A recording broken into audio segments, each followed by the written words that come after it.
उपजाऊ की तरफ बढ़ रही है। तो इन समस्याओं के समाधान के लिए किसान भाइयों अपन पराली को किस प्रकार नियंत्रित या अपघटित करके उसे एक उर्वरक में बदल सकते हैं, उसके लिए मैं आपको एक तरीका बता रहा हूं। जैसे कि वेस्ट डिकम्पोजर एक आईसीआर दिल्ली द्वारा डेवलप किया गया है।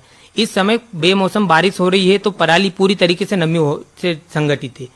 उस पराली के ऊपर आप वेस्ट डिकम्पोजर को 200 लीटर पानी के अंदर मिलाकर आधा किलो गुड़ मिलाकर उस घोल को तैयार करोगे और उस घोल को तैयार करने के बाद खड़ी हुई पराली पर आप स्प्रे कर दीजिए।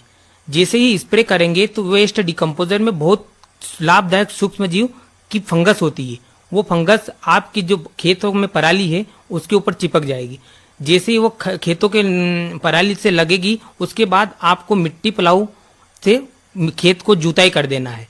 जुताई करने पर किसान भाइयों जो पराली रहेगी वो मिट्टी के अंदर चली जाएगी और मिट्टी के अंदर जाने के बाद मिट्टी में चूंकि बेमौसम बारिश हो रही तो नमी पर्याप्त मात्रा में, उस मिट्टी में नमी होने के कारण ये पराली के ऊपर जो फंगस लगी है ये पराली को अपघटित करने का कार्य करेगा। और जो सामान्यतः 2 से 3 महीने में अपघटित होती है वो इस नमी और इस जैविक अपघटक जिसे हम वेस्ट डिकम्पोजर कहते हैं, इसकी सहायता से ये 15 से 20 दिन में ही आपका जैविक उपजाऊ बन जाएगी। और एक बार वो डिकम्पोज हो जाएगी उसके बाद जैसे आपके खेत में जैविक उर्वरक जिसे हम ऑर्गेनिक कार्बन या जैविक कार्बन बोलते हैं उसकी मात्रा बढ़ेगी। जैसे जैसे आपके खेत में जैविक कार्बन की मात्रा बढ़ेगी तो किसान भाइयों आपकी खेती जो अनउपजाऊ की तरफ बढ़ रही थी उस खेती को उपजाऊ तरफ होने लग जाएगी।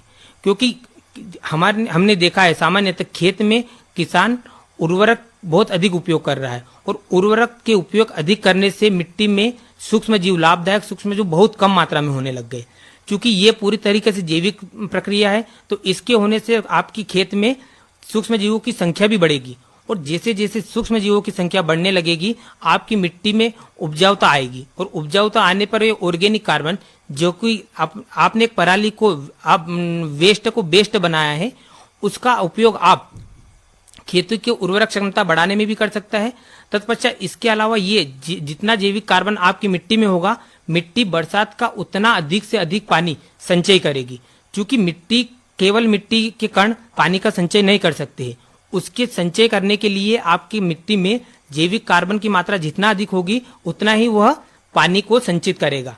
क्योंकि आज हमने प्रायतः ये देख रहे हैं कि हम जैसे कि सॉइल एनालिसिस करते हैं मिट्टी परीक्षण तो उसमें हम देख रहे हैं कि मिट्टी में जैविक कार्बन की मात्रा 0.2 से 0.3% आ गई है, जो कि मिट्टी के हम बोल सकते हैं कि निर्जीव मिट्टी के पहुंच गई है। और अगर आप इस प्रकार से पराली को अपघटित करके उसके जैविक कार्बन को बढ़ाएगा तो निश्चित ही एक बार की पराली से 3 से 0.4% तक बढ़ सकता है। तो इस प्रकार आप जैविक अपघटक में पराली को वेस्ट से बेस्ट बनाकर आपकी खेती की उपयोग उर्वरा शक्ति को भी बढ़ा सकते हैं और जो समस्या आ रही है इससे निदान भी पा सकते हैं। धन्यवाद। खेती की बातें ये कार्यक्रम अभी सुन रहे थे आप, जिसमें आज हमने जाना बेमौसम